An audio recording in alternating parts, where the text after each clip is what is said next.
Vamos agora ver então como é que nós alteramos os registros de uma tabela dentro do banco de dados, comandos que são usados o tempo todo e são bastante comuns dentro de qualquer tipo de processo que você faça em um sistema de banco de dados e permite que você faça as alterações de uma forma adequada. Esses comandos são os comandos de exclusão, de inserção e de atualização.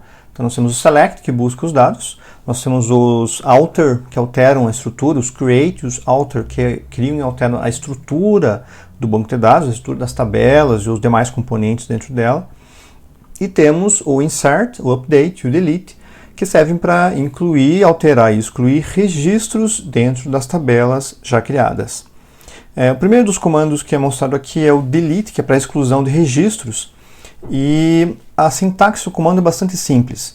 Você tem que dizer qual é a tabela da qual você quer remover os registros e qual é a condição que você quer, qual o filtro dos registros que você quer que sejam excluídos.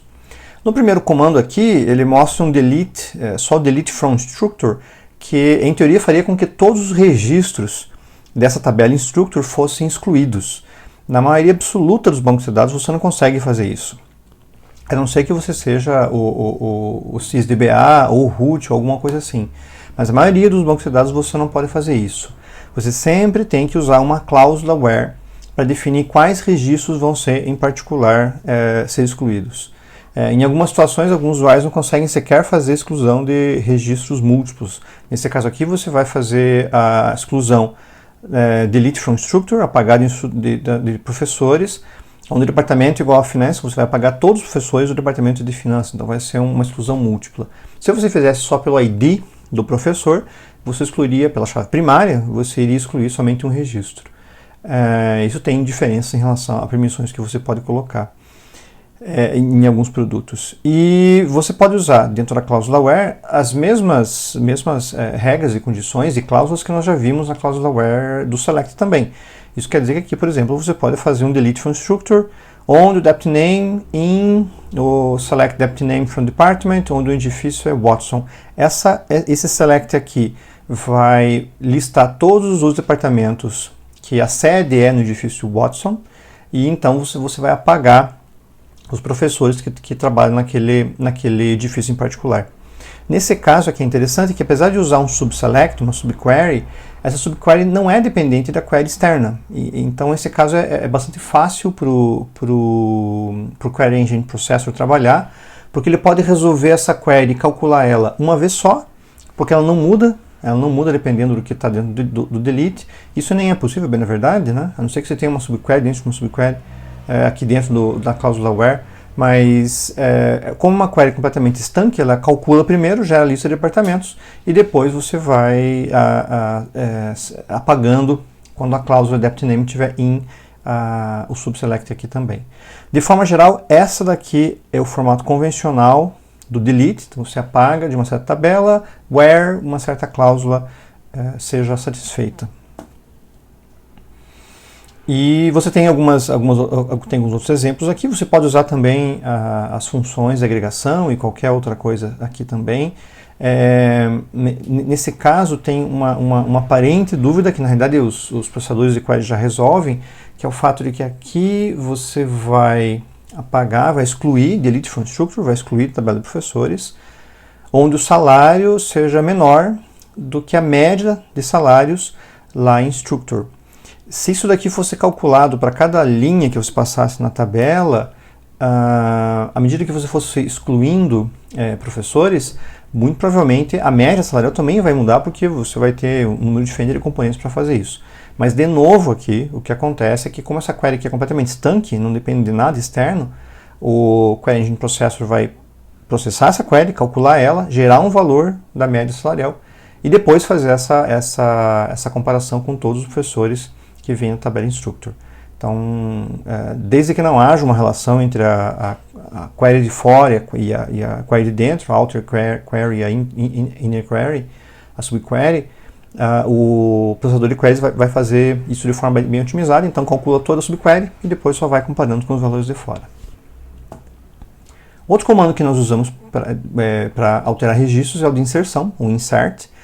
E o insert tem vários formatos, nós estamos vendo alguns deles aqui, mas o formato mais utilizado é este daqui, onde você diz em qual tabela você quer inserir. Então, insert into course, é a tabela que você vai inserir a course.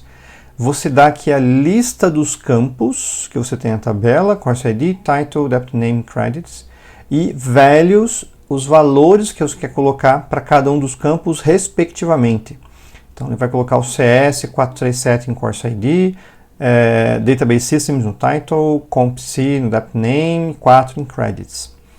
A versão que está aqui em cima, Insert into Course com os values e os valores somente, ela vai tomar a lista de campos que é colocada na estrutura do banco de dados. Essa lista de campos é provavelmente a lista e a ordem de campos que você colocou lá no Create Table. A única questão é que, à medida que uma tabela evolui e avança ao longo dos anos, possivelmente você pode alterar o nome de campos, pode excluir campos, pode agregar mais campos, e um comando onde você somente pega a lista toda que está na tabela pode acabar sendo invalidado depois. Se você incluir um campo, basta você incluir um campo na tabela course, dá um alter table, add, coloca um campo a mais ali dentro, vai fazer com que esse comando falhe, porque você só tem 4 valores aqui. Se você incluir um quinto campo, ele for not null, por exemplo, você não vai ter como trabalhar, ele vai dar erro nessa tabela. Da mesma forma, você tem alterações que podem diminuir o número de campos e outras coisas assim. Essa versão do insert into é a versão mais utilizada justamente para proteger você disso. Se você colocar mais campos, alterar isso ao longo do tempo, esse insert vai continuar sendo válido, e se por acaso algum dos campos que ele trata for alterado, ele vai gerar um erro, e é exatamente isso que você quer, porque você precisa que, se houver alguma alteração tão drástica quanto o nome de campo colocado aqui, você tem que ver um erro na inserção para que o código seja corrigido para a modificação que foi feita. Aqui tem um exemplo interessante que o campo créditos, ele é provavelmente not null na tabela, então você pode na inserção colocar um null, forçar exatamente o campo para um null. Ou você pode simplesmente não colocar valor nenhum para ele. Se o campo credits é um campo que permite nulos, você pode citar só a course ID, title e depth name, colocar valor só para eles, e nem se preocupar com o campo credits, porque ele vai ser mantido com null. Se você não citou ele no insert, ele é mantido como null também. Então, esse aqui é o modo padrão, insert into course, a lista de campos, values, a lista de valores, respectivamente, para cada campo que você citou na lista inicial. Nós temos outros tipos de insert, que você pode fazer um insert baseado numa outra consulta. Então, você traz dados de uma consulta em particular e coloca dentro de uma outra tabela. Nesse caso aqui, você vai inserir em instructor a partir da tabela student, dos estudantes do departamento de música que tem um total de créditos acima de um certo patamar, onde provavelmente já estão sendo promovidos para instrutores ou coisa assim. Do mesmo jeito que você pode inserir em uma tabela a partir de outra, os diversos produtos bancos de dados também inserem a partir de arquivos, por exemplo. Você pode fazer um insert into a partir de um arquivo, não só com o comando insert into, mas com outros também de importação, a partir de um CSV, JSON e outras coisas da mesma maneira. Lembrando que esse select aqui vai ser totalmente resolvido antes de você começar o insert. Então não vai ficar inserindo de forma duplicada. A query, a subquery que está nesse select, ela é estanque, então primeiro calcula essa query toda, depois vai fazer a inserção dentro do instructor por um dos registros. E finalmente o comando que altera campos é o update. E o update, a sintaxe dele, a sintaxe mais simples é esta daqui, a sintaxe mais usada, onde você atualiza uma certa tabela e seta um certo campo por um determinado valor. Com a cláusula where, você vai limitar isso, vai filtrar isso para alguns registros, e possivelmente em alguns casos você vai fazer um filtro, talvez pela chave primária, para alterar somente um deles. Então aqui novamente você atualiza a tabela de instructor, aumenta set salary igual salary vezes 1.05, então você aumenta o salário em 5%. Quando o salário for menor do que 70 mil. Então você aumenta em 5% quem ganha menos do que 70 mil. O formato mais comum é que você tenha a tabela, o campo que vai ser alterado e a cláusula a partir disso. De novo aqui você tem uma subquery dentro da cláusula, então você faz uma select da AVG, da média do salário do instructor, e aqui você vai incrementar em 5% quem ganha abaixo da média. E de novo, essa subquery vai ser calculada antes de você executar o update, porque não tem nenhuma relação entre nada do comando e a query aqui em particular. Então, é uma sintaxe simples: update, a tabela, set, o campo igual ao novo valor, where alguma condição seja satisfeita. Tem não um problema, mas uma situação aqui onde você pode, a ordem dos comandos pode ser importante. Então, se você quer aumentar os salários por 3%, aumentar em 3% os salários de quem ganha acima de 100 mil, e o resto todos você quer aumentar em 5%, é importante que você lembre que você tem que primeiro aumentar os salários maiores e depois os menores, porque aqui você tem o risco de que alguns dos professores que ganham abaixo de 100 mil, quando você der o aumento de 5%, eles podem chegar a 100 mil. E se você fizer uma inversão aqui nesses updates, esse caso vai acabar recebendo dois aumentos. Recebe aumento de 5%, aí ele passa a ser elegível, está acima de 100 mil, passa a ser elegível para o aumento de 3% também. Então a ordem nesse caso aqui pode ser interessante.